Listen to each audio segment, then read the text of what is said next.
Astagfirullahaladzim, astagfirullahaladzim, astagfirullahaladzim. Ila hadratin Nabi Mustafa Rasulullah sallallahu alaihi wasallam wa alihi wa sahbihi wa tabi'in wa jami'i masyayikhina mutasil Nabi sallallahu alaihi wasallam wa sallu masyayikhina mutasil ila Imam Jaliluddin Al-Malibari wa Syekh Nawawi Ulama Rabantani anallahu tagashahum bi rahmatil Al-Fatihah.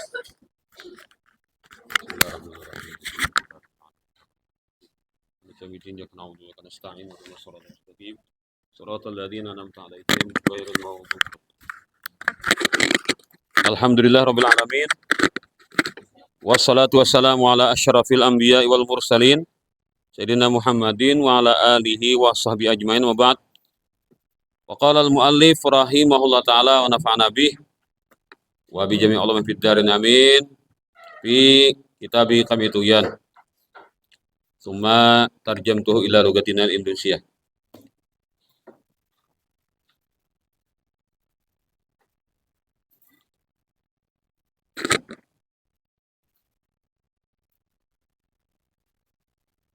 Diriwayatkan bahwa seorang ulama atau seorang alim yang besar di zamannya, Syekh Hasan Al-Basri.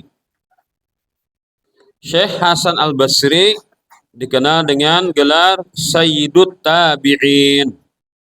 Sayyidut Tabi'in artinya pemimpin generasi tabi'in. Tabi'in adalah generasi setelah sahabat. Dia habis generasi sahabat, maka dikatakan generasi tabi'in. Tabi'in itu artinya mengikuti.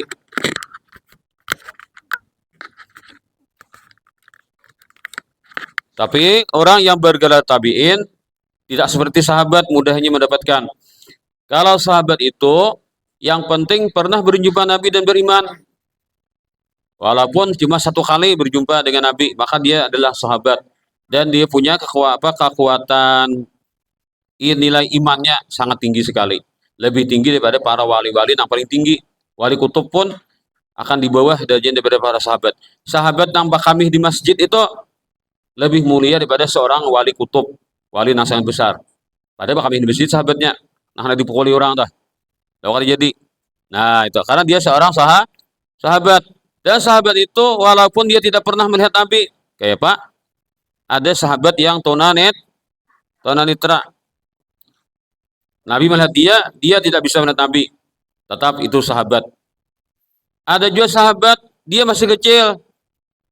Dia lahir, dia masih kecil, tidak berakal. Seperti Muhammad bin Abu Bakar.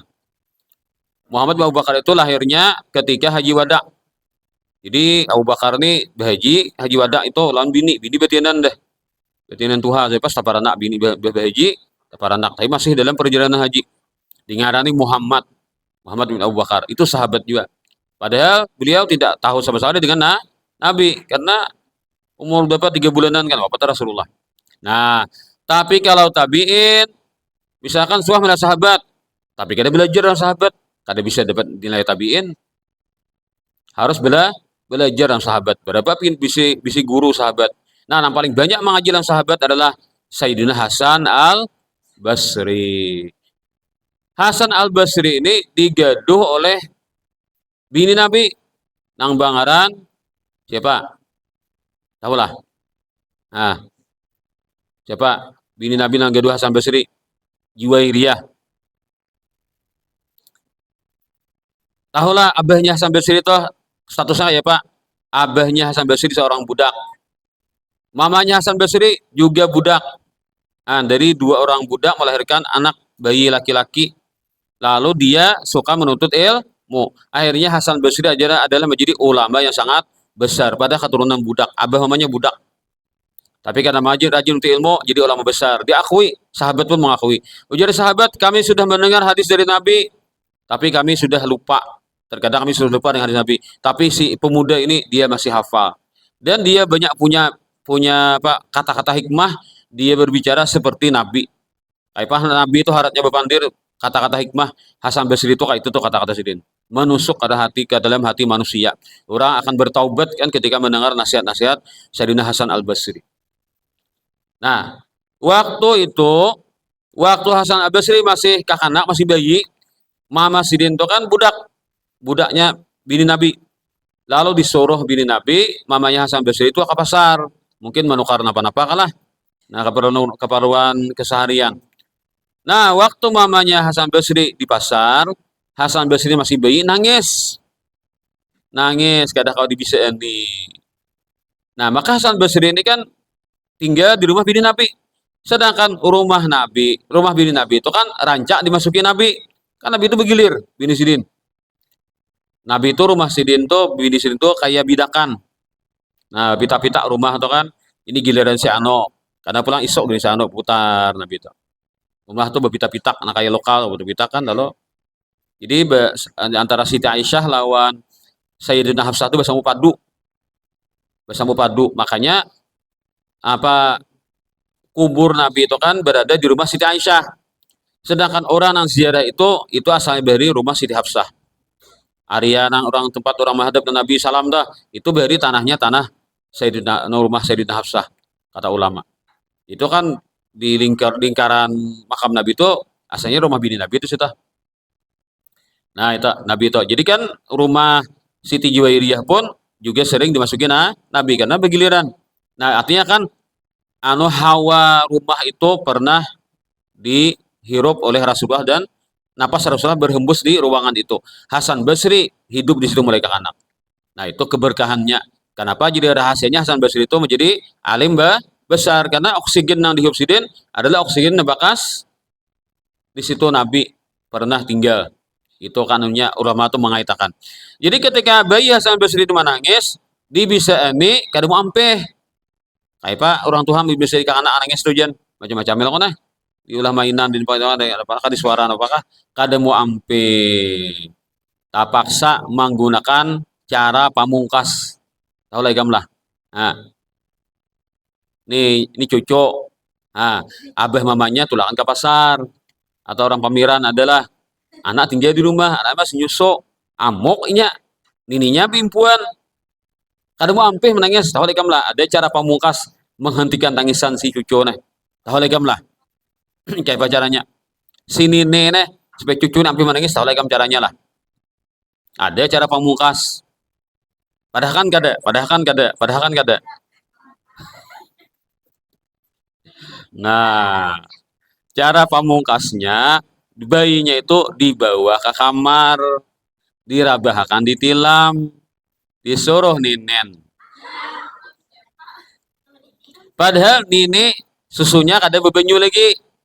Malah ranai papainan kan ada nanti konyot-konyot oleh si bayi tadi. Nah, itu. Nah, ini kisah kayak ini kita kada belalanjian lah.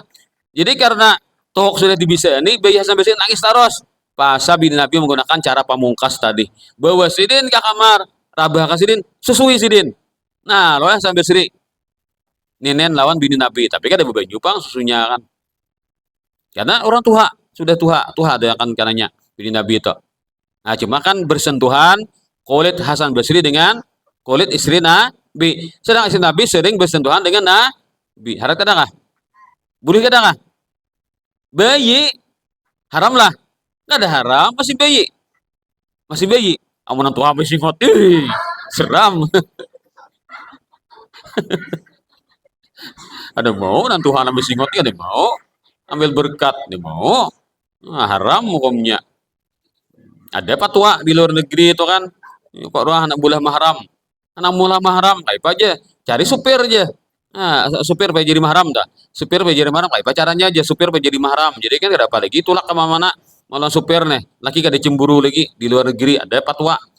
Nah, ujar buahnya kada ada apa aja patwa itu. Tapi ada dunia, ada apa jejak digitalnya ada patwa itu. Kayak apa caranya aja. Sesuai aja supirnya toh. Maka habis juga supirnya deh. Nyusul lawan nyunya.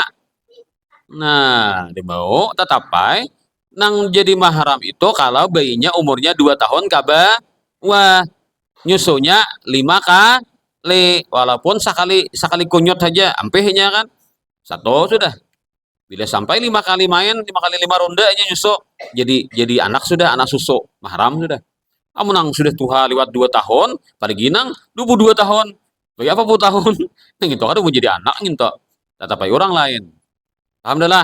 Nah, jadi Hasan Basri itu artinya keberkahan Sidin kan bersentuhan dengan kulit istri Nabi. Istri Nabi, tangan Nabi, lalu keberkahan itu, maka Hasan Basri jadi alim besar. Cangkal mengajilah sahabat pulang sidin, mewaris ilmu dari sahabat dari Rasulullah. Lah itu kronologinya. Kenapa Hasan Al Basri itu kenal dengan orang yang paling alim di antara tabiin itu. Nah, itu anunya tabarruknya Hasan Basri itu kepada istri Rasulullah nang sering bersentuhan dengan Rasulullah. Dan seorang ahli ibadah, Syekh Farqat. Nah, jadi kan Hasan Basri orang alim, bakawan dan Farqat. Farqat itu lah arti Farqat tah.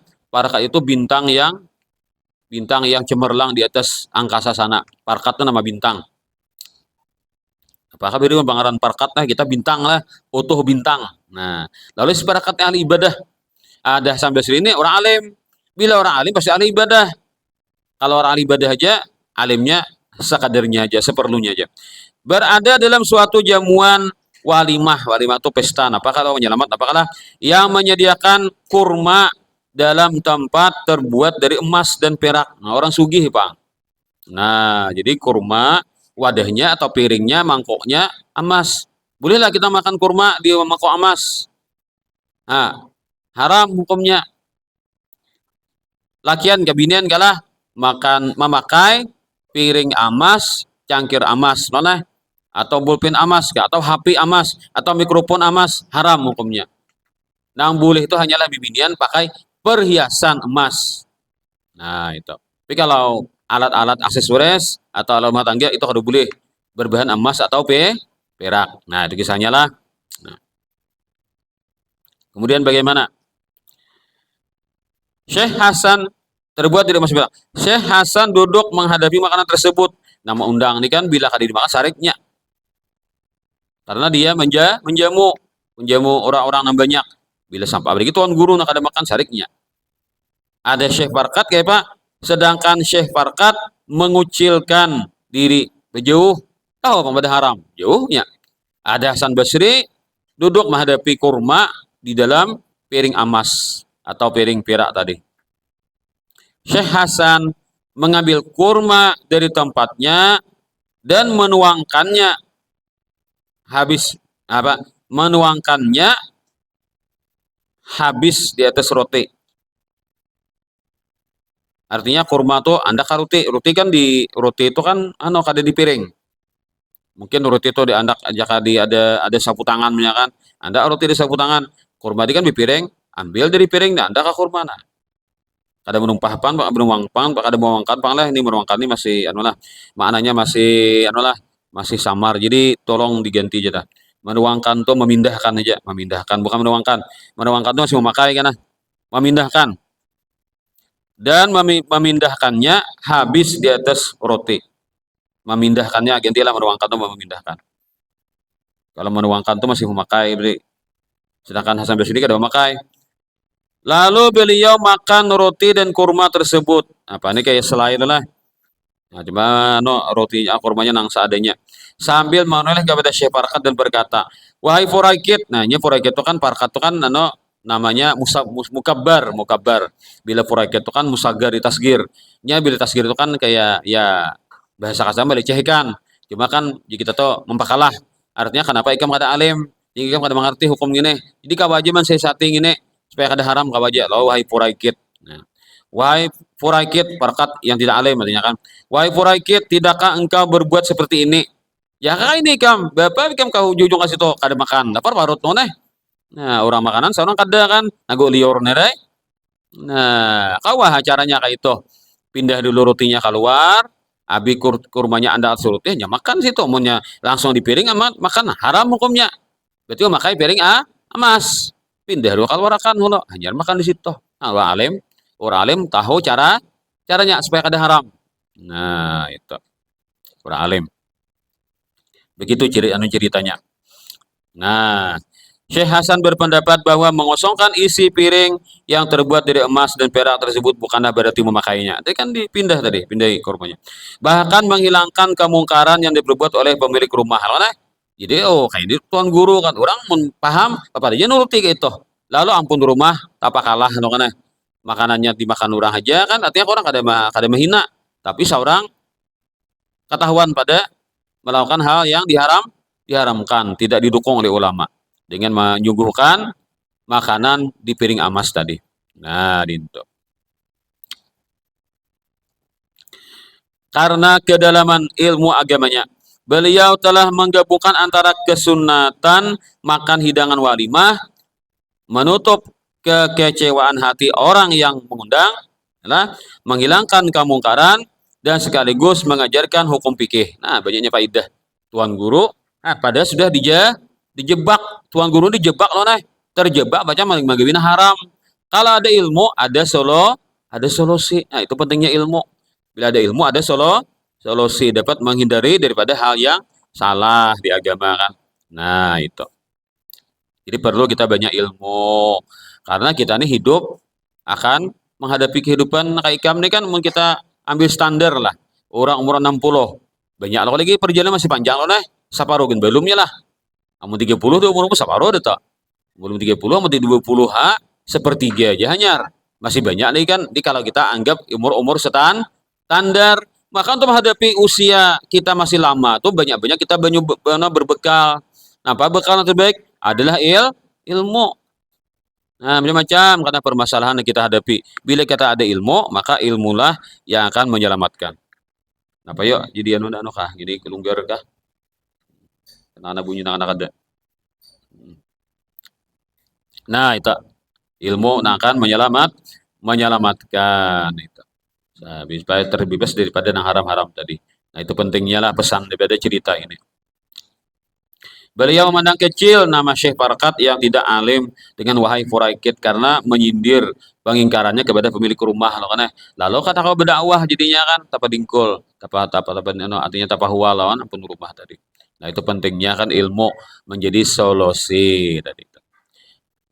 Kemudian 41 menjaga diri dari permainan yang dilarang, termasuk juga itu cabang iman. Permainan yang dilarang oleh agama Islam antara lain undian, lotre, lain undian nang orang apa ngarannya tak? Undian apa nang orang nang hadir suatu acara lalu diundi nomor. Nah, apa ngarannya? Mos tarmos. Apa? Mah kita suah loh terus ini juga nang banyak hadiah lah. Doll press. Nah, doll press aku tarmos tadi. Doll press toh, iya toh. Nah, itu kan kada ada kan kalah menang. Kada ada kalah menang doll press toh. Asa umpat halo kan dapat nomor undian. Nah, itu kada apa. Ini lotre, ini undian ini salah lah. Undian tuh ya undian yang ada kalah dan menang maksudnya lah. Atau lotre nang bunyi lotre. Jadi undian itu antara undian undian nih anu aja coret aja lah langsung lotre aja dah antara lain lotre itu anu taruhan kayak taruhan lah lotre itu menukar kupon.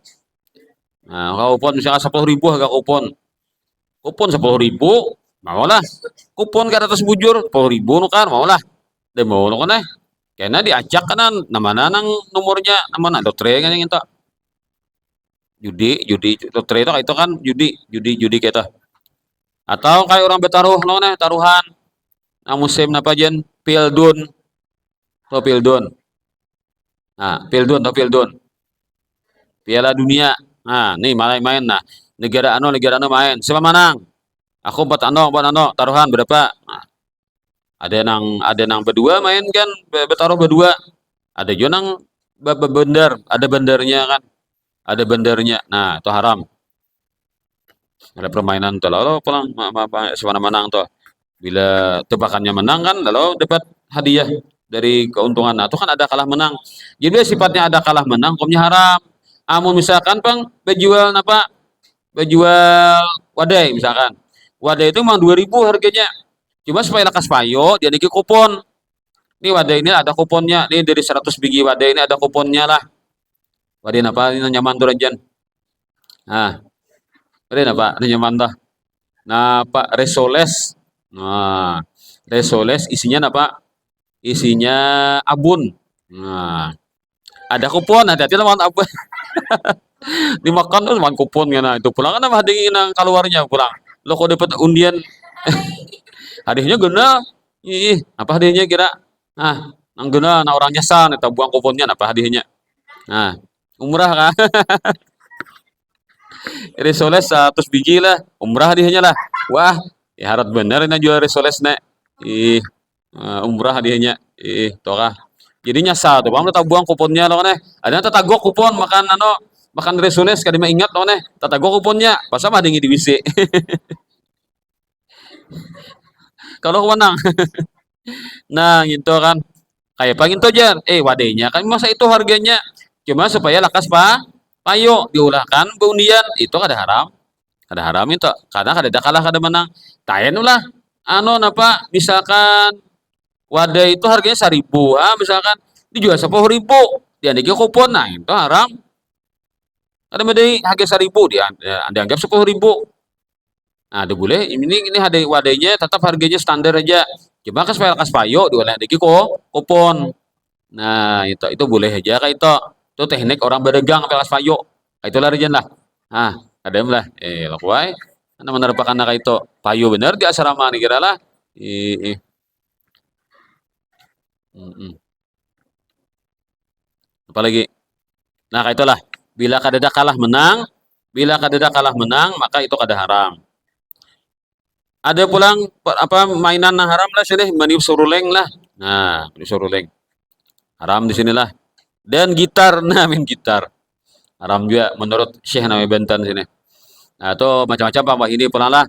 Cuma ada ulama mengatakan alat musik tuh nang nyata-nyata boleh lah. Nang kada debat lagi ada nama makan tarbang. Nah, tarbang tuh nyata sudah halalnya. Nah, asalkan jangan digunakan tarbang tuh pacang sesuatu yang tidak dibenarkan. Kalau tarbang digunakan pacang memuji Rasulullah, itu bagus. Tapi kalau tarbang digunakan pacang mahulut orang, nah jadi haram pulang. Nah, saya mahulut orang, biar maju terbang kan. Perami mahulut lebih semangat mahulut orang, pakai terbang, nah itu jadi haram. Ya sedulu lah, dulu tahun 90-an. 90-an tuh mungkin 97-an kah.